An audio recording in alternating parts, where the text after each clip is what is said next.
Genius, welcome back to my channel so genius. हम discuss कर रहे थे सीए फाइनल एएफएम का डेरिवेटिव्स चैप्टर, जिसमें अब अपन करेंगे प्रैक्टिकल क्वेश्चन नंबर 23। सबसे पहले मैं आपको ये बता दूं कि ये क्वेश्चन जो है वो 2 पीरियड बाइनोमियल मॉडल का क्वेश्चन है और इस तरीके के क्वेश्चंस एग्जाम में भी आते रहते हैं, तो आप इसको इम्पोर्टेंट मार्क कर लीजिएगा सो दैट जब एग्जाम में आपके आए तो आप इसे अच्छे से एकदम फर्स्ट क्लास कर सकें और 100% स्कोर कर सकें इस क्वेश्चन में।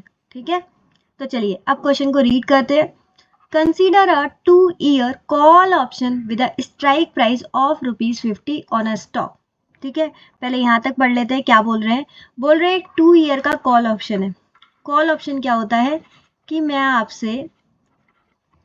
आपसे स्टॉक को परचेज कर सकती हूँ, ये मेरी चाहत है। ठीक है, कर सकती हूँ अगर मैं चाहूँ तो।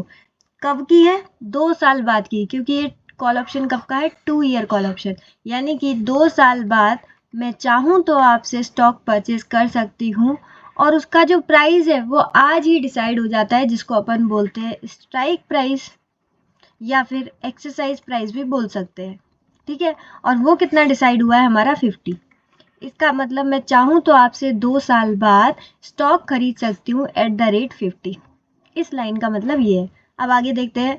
The current price of which is also ₹50। इस स्टॉक का अगर आज यानी कि 0 टाइम पर देखा जाए तो इसका मार्केट प्राइस कितना है? 50। ठीक है, हमने 2 साल बाद का भी 50 रखा है और आज का भी क्या है? 50। कोई दिक्कत नहीं है, जैसा क्वेश्चन में इंफॉर्मेशन होगा अपन वैसे ही उसे कंसीडर करेंगे। आगे देखते हैं। Assume that there are 2 time periods of 1 year. इतनी लाइन में क्या बोल रहे हैं कि 2 टाइम पीरियड है, यानी कि एक पीरियड 1 पीरियड 2, और ये जो 2 टाइम पीरियड है ना वो एक साल के, 1 ईयर और 1 ईयर। ठीक है, 2 पीरियड हो जाएंगे एक साल के और यहाँ पर हमारा 2 साल खत्म हो जाएंगे, और यही तो है हमारा 2 ईयर का कॉल ऑप्शन। तो उसके अंदर 2 पीरियड है, एक साल की।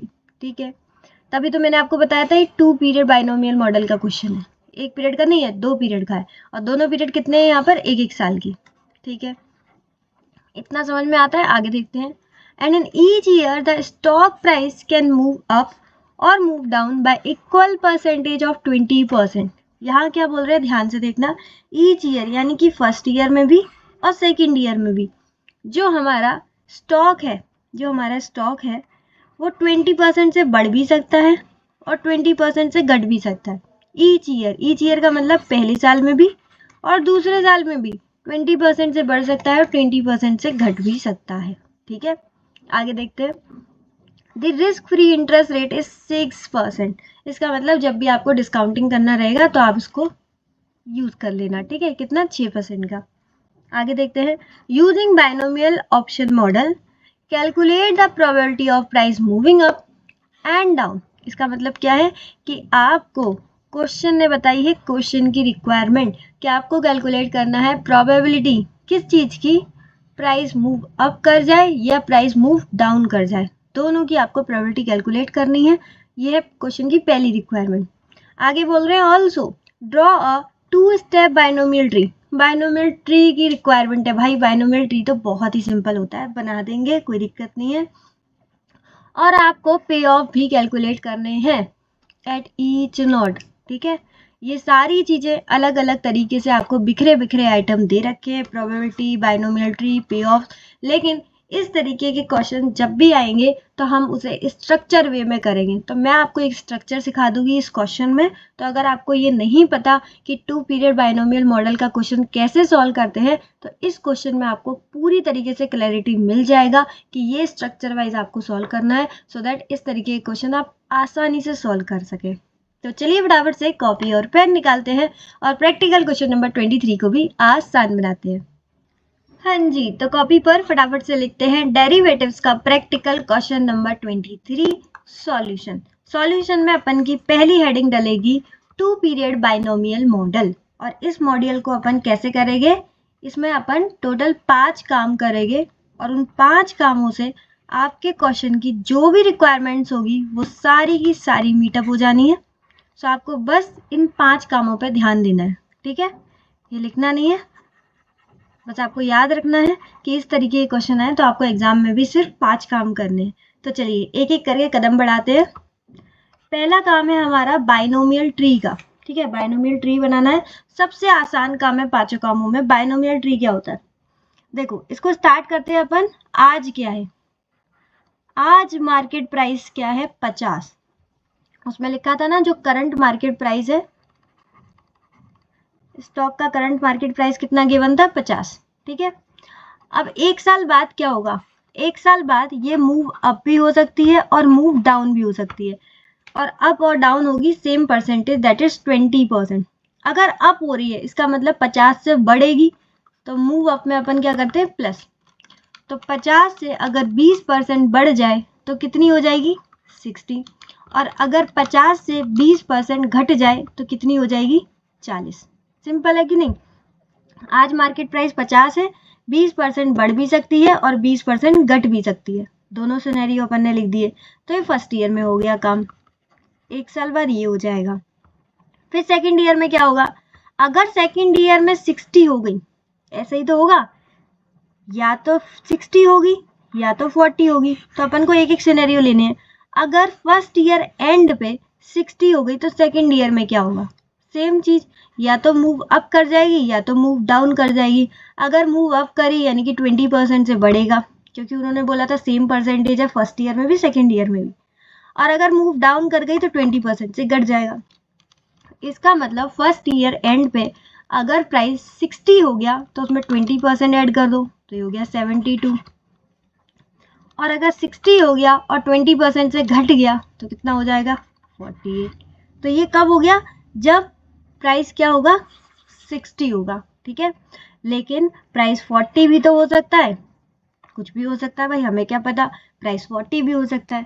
तो 40 में भी तो दो सिनेरियो बनेंगे, मूव अप के और मूव डाउन के। यानी अगर फर्स्ट ईयर एंड पे प्राइस 40 हो गया तो वो 20% से बढ़ भी सकता है नेक्स्ट ईयर, और 20% से घट भी सकता है।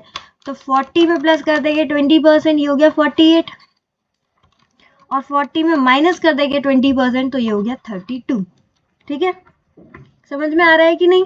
आज करंट प्राइस 50 था तो 20% से बढ़ा दिया और 20% से घटा दिया। ये दोनों कब के हैं, फर्स्ट ईयर एंड के, ठीक है। और सेकंड ईयर एंड में क्या हो सकता है, सेकंड ईयर में एंड में क्या हो सकता है, वो फर्स्ट ईयर पे डिपेंड करेगा। अगर फर्स्ट ईयर में 60 है तो ये दो चीजें हो सकती हैं 72 48, और अगर फर्स्ट ईयर एंड में 40 है फिर दो चीज हो सकती हैं 48 32। तो कुल मिला के हमारा बातों ही बातों में बाइनोमियल ट्री पूरी तरीके से कंप्लीट हो चुका है। सबसे पहले हमने करंट प्राइस लिख दी, फिर फर्स्ट ईयर एंड की 2 प्राइस लिख दी, और सेकंड ईयर की कितनी आई 4, ठीक है। वैसे तो 3 ही है क्योंकि 48 48 2 बार है, लेकिन फिर भी अपन 4 कर लेते हैं, कोई दिक्कत नहीं है। अब इनको नाम दे देते हैं, A B C D E F G, ठीक है। बहुत लोग नोड वगैरह से डरते हैं, भाई नोड वगैरह कुछ नहीं है, बस इन लोगों को नाम दे दिया है। तो अब इसको बोल देंगे node A, node B, node C, node D, node E, node F, node G, बस काम खत्म। तो हमारा पहला काम कंप्लीट हो चुका है, उम्मीद है आपको समझ में आया होगा। कुछ भी नहीं करा, बस प्लस कराए 20% और माइनस कराए 20%, मूव अप मूव डाउन, ठीक है। तो ये हमारा काम कंप्लीट हो चुका है बाइनोमियल ट्री का। अब आ जाते हैं हम सेकंड पे। सेकंड काम है हमारा रिस्क न्यूट्रल प्रोबेबिलिटीज कैलकुलेट करना ऑफ प्राइस मूविंग अप और प्राइस मूविंग डाउन। यानी कि प्राइस मूव अप कर जाएगी उसकी प्रोबेबिलिटी क्या है, प्राइस मूव डाउन कर जाएगी उसकी प्रोबेबिलिटी क्या है। तो सबसे पहले अपन देखते हैं प्राइस मूविंग अप की प्रोबेबिलिटी, ठीक है। मूविंग अप प्रोबेबिलिटी के लिए फॉर्मूला अपन को गिवन है 1 + RT - D upon U - D। अब ये क्या है, सबसे पहले तो मैं आपको बता दूं कि इस क्वेश्चन में कहीं भी कंटिन्यूअस कंपाउंडिंग नहीं दे रखा था, कहीं भी E की वैल्यू नहीं दे रखी थी। इसका मतलब यहाँ पर सिंपल इंटरेस्ट ही लगेगा, दैट इज 1 + RT, ठीक है, -D अपॉन U - D। तो एक एक करके मैं बता देती हूँ क्या है। सबसे पहले 1 + R क्या होता है हमारा रेट ऑफ इंटरेस्ट, जो कि 6% गिवन था। तो 6% को मैं यहाँ डेसिमल में लिख देती हूँ 0.06, ठीक है। टी का मतलब होता है टाइम पीरियड। तो स्टार्टिंग में तो अपन फर्स्ट ईयर पीरियड का निकाल रहे हैं, ये मूविंग अप किसका निकाल लें, फर्स्ट ईयर का, क्योंकि सेकेंड ईयर में भी तो सेम ही रहेगा, सेम ही चीज़ थी वहाँ पे परसेंटेज, तो हमारी जो प्रोबेबिलिटीज होंगी वो भी सेम ही रहेगी। तो पहले हम जो प्रोबेबिलिटीज है वो फर्स्ट ईयर की निकाल लेते हैं और सेकेंड ईयर में भी जहाँ भी जरूरत पड़ेगी सेम ही यूज़ कर लेंगे। तो टाइम पीरियड फर्स्ट ईयर यानी कि 1 साल पूरा, इसका मतलब 12/12। तो ये जो 6% है वो पूरे साल का था, इसलिए मैंने 12/12 कर दिया। वैसे ज़रूरत भी नहीं थी करने की, क्योंकि 6% जो है वो पूरे साल का ही है। तो यहाँ पर हमारा कंप्लीट हो चुका है 1 + RT माइनस डी। डी क्या होता है वो यहाँ पर मैं आपको सॉल्व करके बता देती हूँ पिंक कलर के पेन से। डी का मतलब होता है कि प्राइस डाउन कितनी जा रही है। तो पहले वाले ईयर में देखो प्राइस डाउन जा रही थी हमारी 40 और अभी कितनी है 50। तो 40/50 ये हो गया 0.8। हाथ के हाथ में आपको यू भी कैलकुलेट करा देती हूँ। यू का मतलब होता है अप, अभी प्राइस क्या है 50 और अगर फर्स्ट ईयर में अप हो जाएगी तो कितनी हो जाएगी 60। तो ये हो गया 60/50, ये हो गया 1.2। एक आ गया 0.8, एक आ गया 1.2। अब इसको यहाँ पर लिख लेते हैं। डी कितना है, डी आया है 0.8 और u माइनस डी यानी कि u का 1.2 और d कितना है 0.8। बस हो गया। अब इसे सॉल्व कर लेते हैं। सबसे पहले 1 + 0.06 तो 1.06 ही आ जाएगा ऊपर, -8 इस पूरे को सॉल्व कर दिया ना 1.06 ही आ गया, -0.8 डिवाइडेड बाय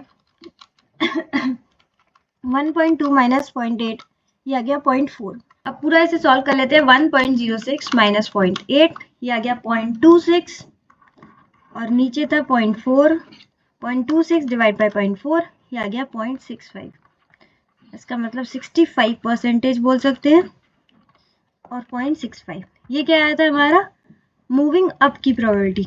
अब मूविंग डाउन की प्रोबेबिलिटी कैलकुलेट कर लेते हैं। अब आप सोचोगे यहाँ भी कोई फॉर्मूला है, यहाँ कोई भी फॉर्मूला आपको नहीं याद करना, क्योंकि मूव डाउन की प्रोबेबिलिटी कैसे आएगी। देखो टोटल जो प्रोबेबिलिटी होती है वो उसका हमेशा क्या रहता है 100%, या फिर आप बोल सकते हो टोटल 1। तो यहाँ पर अगर टोटल 1 होगा और मूव अप की प्रोबेबिलिटी 0.65 है तो मूव डाउन की प्रोबेबिलिटी कितनी होगी, ऑब्वियस सी बात है 0.35, क्योंकि टोटल दोनों का 100% ही आता है। अगर एक की 65% की प्रोबेबिलिटी है तो दूसरे की कितनी हो जाएगी 35% की प्रोबेबिलिटी। सिंपल है कि नहीं।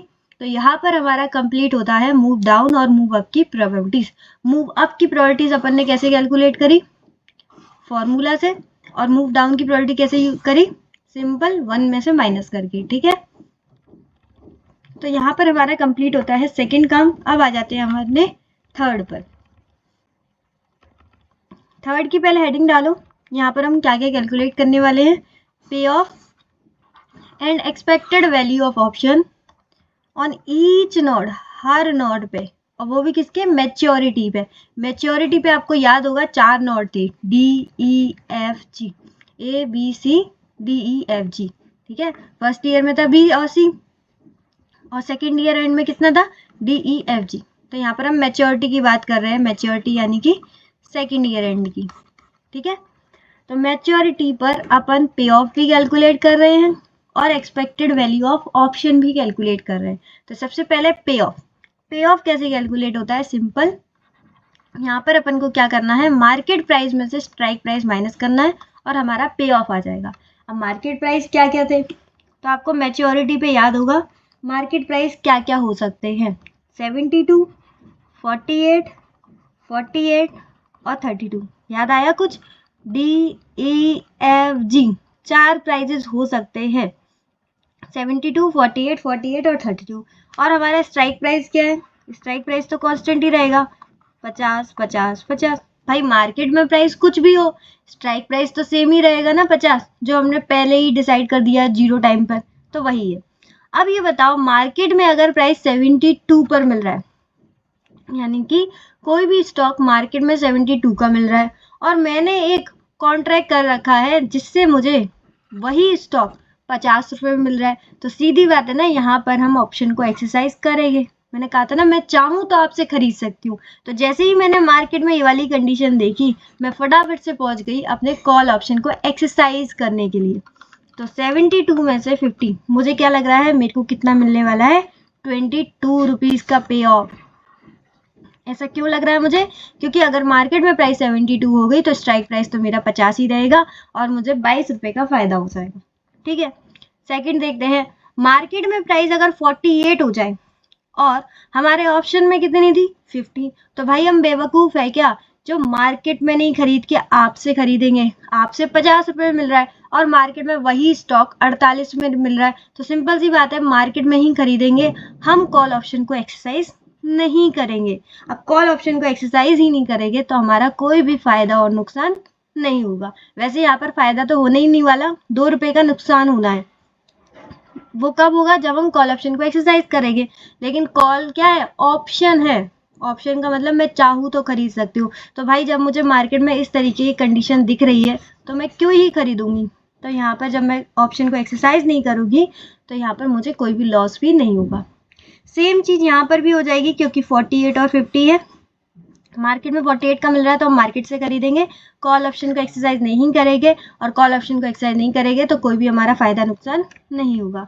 लास्ट देखो, और बेकार कंडीशन, मार्केट में 32 का मिल रहा है सेम स्टॉक और हमारे कॉल ऑप्शन में कितने का मिल रहा है? 50 रुपए का। अगेन हम बेवकूफ हैं क्या जो आपसे खरीदेंगे? हम तो मार्केट से खरीद लेंगे, तो आपसे खरीदने का क्या फायदा? हम कॉल ऑप्शन को एक्सरसाइज नहीं करेंगे, और कॉल ऑप्शन को एक्सरसाइज नहीं करेंगे तो कोई भी पे ऑफ नहीं होगा, ना फायदा होगा ना नुकसान। वैसे तो नुकसान आपको साफ दिख रहा है, लेकिन हम वो नुकसान नहीं होने देंगे। कैसे? हम कॉल ऑप्शन को एक्सरसाइज ही नहीं करेंगे। इसका मतलब टोटल मिला के जो आपको पे ऑफ होने वाला है वो सिर्फ एक ही होने वाला है। ठीक है, तो चलो तीसरे में अपन ने पहला काम तो कर लिया, पे ऑफ कैलकुलेट कर लिया। पे ऑफ आपको सिंपल कैलकुलेट करना आ गया, मार्केट प्राइस में से बस आपको स्ट्राइक प्राइस माइनस करना है। ठीक है, वही अपन ने किया, और अगर ये नेगेटिव आ जाए तो आप इसको कंसीडर ही नहीं करेंगे, तो आप इसमें क्या जीरो कट्टा कर देंगे। ठीक है, अब आ जाते हैं एक्सपेक्टेड वैल्यू ऑफ ऑप्शन को कैलकुलेट करने के लिए, तो वो इसके आगे ही हो जाएगा। उसमें बस आपको क्या करना है? प्रोबेबिलिटीज को कंसीडर करना है। देखो एक्सपेक्टेड वैल्यू क्या होती है? जब भी हम किसी वैल्यू को प्रोबेबिलिटी से इनटू करते हैं तो आपकी एक्सपेक्टेड वैल्यूज आ जाती है। तो प्रोबेबिलिटीज बताओ क्या थी? प्रोबेबिलिटीज बताओ, प्रोबेबिलिटीज कैलकुलेट करी थी ना अपन ने। प्रोबेबिलिटीज क्या कैलकुलेट करी थी? 65 और 35। तो देखो इन दोनों के होने की चांसेस कितने हैं? पहले वाले के 65 और दूसरे वाले के 35, क्योंकि अगर मार्केट में पहला वाला प्राइस रहेगा तो उसका दूसरा हो जाएगा ना 72 और 48। उसी तरीके से अगर मार्केट में 40 हो गया तो उसका हो गया 48 और 32, तो यानी कि इन दोनों की भी कितनी है? 0.65, 0.32। मैंने आपको ये पहले ही बताया था जब हम प्रोबेबिलिटीज कैलकुलेट कर रहे थे कि हम वो जो प्रोबेबिलिटीज कैलकुलेट कर रहे हैं वो फर्स्ट ईयर के लिए कर रहे हैं, लेकिन वही सेम चीज सेकेंड ईयर एंड के लिए भी काम आ जाएगी। ठीक है, ओके, कोई दिक्कत तो नहीं है। इन दोनों की प्रोबेबिलिटीज, क्योंकि यही दोनों होंगी अगर सेकेंड ईयर में होंगी, या तो अगर ये नहीं होंगी तो ये दोनों होंगी। चारों नहीं पॉसिबल है, या तो ये दो सिनेरियो पॉसिबल है या ये दो सिनेरियो पॉसिबल है। ठीक है, तो इन दोनों की अलग अलग प्रोबेबिलिटीज हो गई, इन दोनों की अलग अलग प्रोबेबिलिटीज हो गई। तो आप ये मत सोचना इन चारों की सेम है, या तो इन दोनों की होगी या तो इन दोनों की होगी। ऑब्वियसली बात है चारों सिनेरियो कभी नहीं हो सकते, क्योंकि या तो आपकी 60 प्राइस होगी तो ये दोनों सिनेरियो होंगे, या तो आपकी 40 प्राइस होगी तो ये दोनों सिनेरियो होंगे। ये तो हमें फर्स्ट ईयर के एंड में ही पता चल जाएगा। सिंपल सी बात है कि नहीं। अब आ जाते हैं एक्सपेक्टेड वैल्यू ऑफ ऑप्शन कैसे कैलकुलेट होगा। जो भी हमारा पे ऑफ है, यानी कि हमें क्या लग रहा है, अगर मार्केट में 72 प्राइस हो जाए तो हम कॉल ऑप्शन को एक्सरसाइज कर लेंगे और हमारा फायदा हो जाएगा 22 रुपये का। लेकिन ये 22 रुपये का फायदा तभी ना होगा जब 72 प्राइस का हो जाए, और 72 प्राइस कब होगा? जब प्रोबेबिलिटी 0.65 हो जाए। तो यानी कि 22 रुपये का फायदा होने का कितने चांसेस है? 0.65 ओनली, यानी 14.3। बाकी सब में तो 0 0 0 आंसर आया है, तो उसको कोई भी प्रोबेबिलिटी से आप इंटू करते हैं आंसर 0 ही रहेगा। ठीक है, तो चलो पहले वाले का आ गया हमारा 14.3 और दूसरे वाले का आ गया 0 आंसर। क्लियर है यहाँ तक?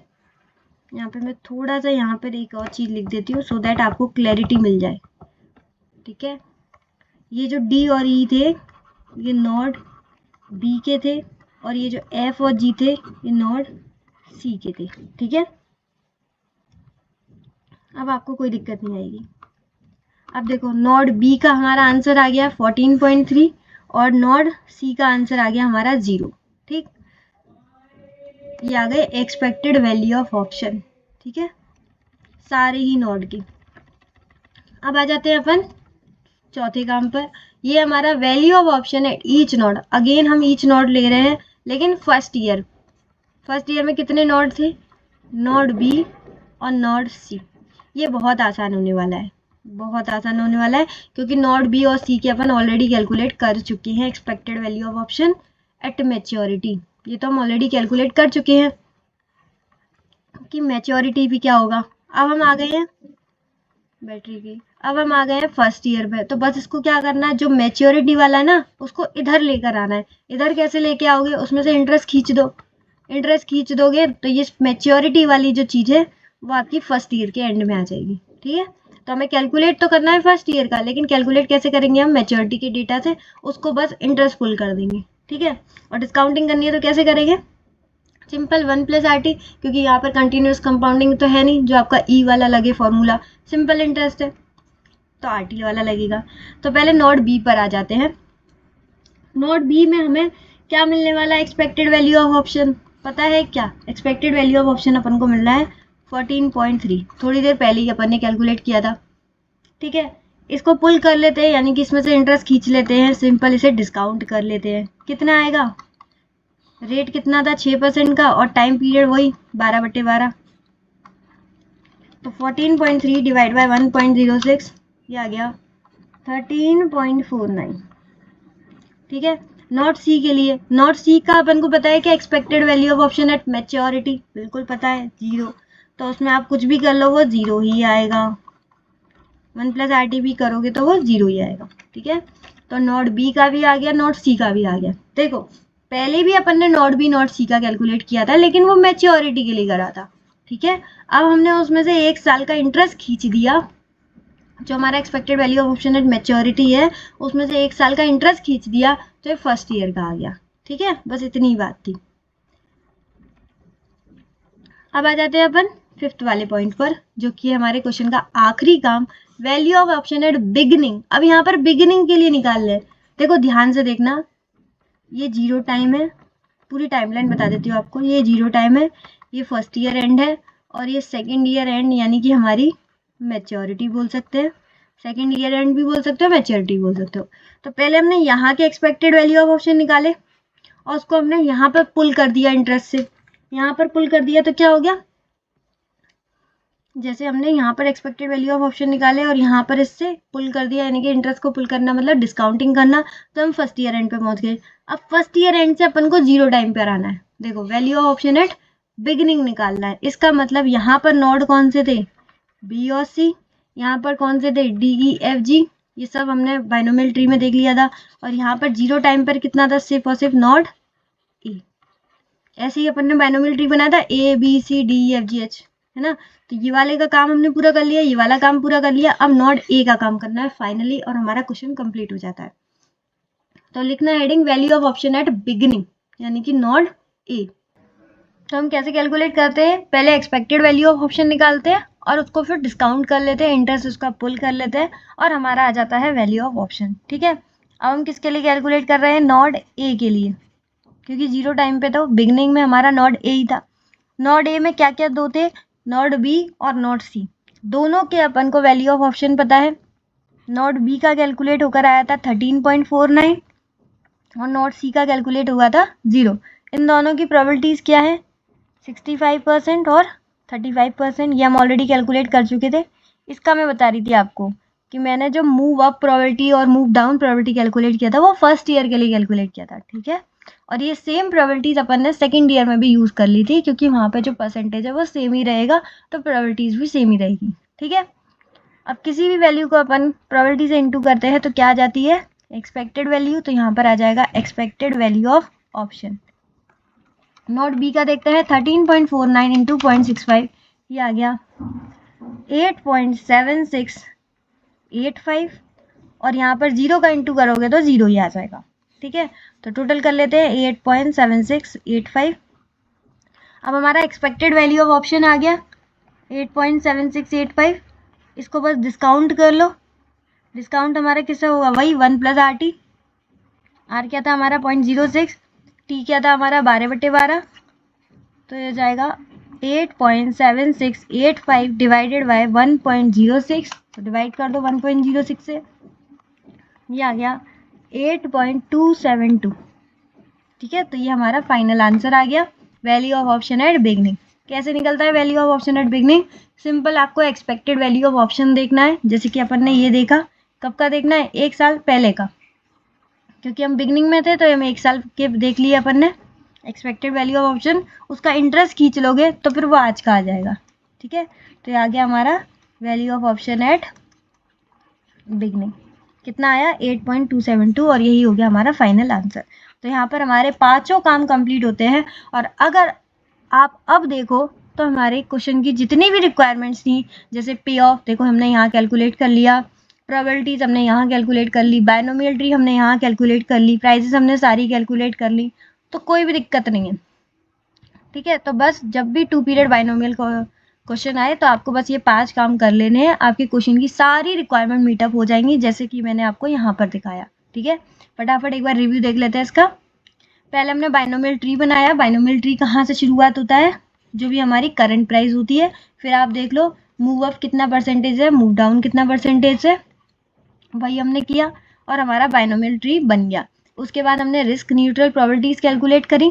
पहले मूव अप की प्रोबेबिलिटी, जिसमें अपन ने एक फार्मूला यूज़ किया, और मूव डाउन की प्रोबेबिलिटीज, उसमें कोई फार्मूला यूज़ नहीं किया, उसमें बस 1 में से माइनस कर दिया मूव अप की प्रोबेबिलिटी, और हमारा हो गया। नेक्स्ट थर्ड काम किया हमने, पे ऑफ कैलकुलेट किया और वैल्यू ऑफ ऑप्शन।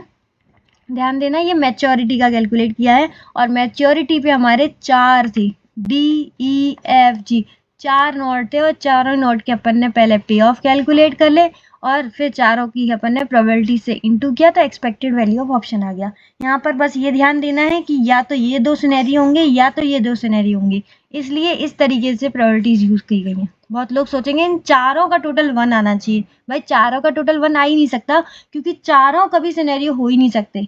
या तो नोट बी आपका रहेगा या तो नोट सी रहेगा। ठीक है, और ये फर्स्ट ईयर एंड पे हमें पता ही चल जाएगा कि कौन सा नोट रहने वाला है। फिर हमने फोर्थ में कैलकुलेट किया value of option at each node first period के। इससे पहले क्या किया था? मैच्योरिटी के। अब यहाँ पर हमारे फर्स्ट ईयर एंड के, तो जो भी मैच्योरिटी पे एक्सपेक्टेड वैल्यू ऑफ ऑप्शन है उसको बस डिस्काउंट कर लो। आपका वैल्यू ऑफ ऑप्शन एट कब आ जाएगी? फर्स्ट पीरियड की। ठीक है, बस डिस्काउंट करना है आपको, यही काम करना है। एक्सपेक्टेड वैल्यू ऑफ ऑप्शन निकालो और उसको डिस्काउंट कर लो। तो सेम चीज़ हमने लास्ट में भी कर दी। Value of option at beginning निकालने के लिए पहले हमने एक्सपेक्टेड वैल्यू ऑफ ऑप्शन निकाला, हाईलाइट कर देती हूँ, और उसको हमने फिर डिस्काउंट कर लिया, तो हमारा बिगनिंग का भी आ गया। बस इसी तरीके से करना है। हो सकता है पहली बार आपने क्वेश्चन किया हो तो आपको कुछ अटपटा सा लगा हो, पर इस तरीके के क्वेश्चन आप प्रैक्टिस करेंगे। अभी जैसे यहाँ पर आपने कर लिया, अब साथ के साथ 1-2 बार खुद से भी प्रैक्टिस करोगे ना तो आपको समझ में आ जाएगा। और कभी भी दिक्कत हो तो कोई बात नहीं है, आप स्पीड बढ़ा के ये वाला वीडियो दोबारा देख सकते हो, कोई भी दिक्कत वाली बात नहीं है। अनलिमिटेड व्यूज है, आप कुछ भी कर सकते हो। ठीक है, तो बस आज के लिए इतना ही। कमेंट करके अपना फीडबैक जरूर बताइएगा। बाकी लाइक शेयर एंड सब्सक्राइब कर देना चैनल को। आज के लिए बस इतना ही। इसी के साथ इसी तरीके से खुश रहिए, मुस्कुराते रहिए। मिलते हैं नेक्स्ट वीडियो में, तब तक के लिए bye bye, be happy always.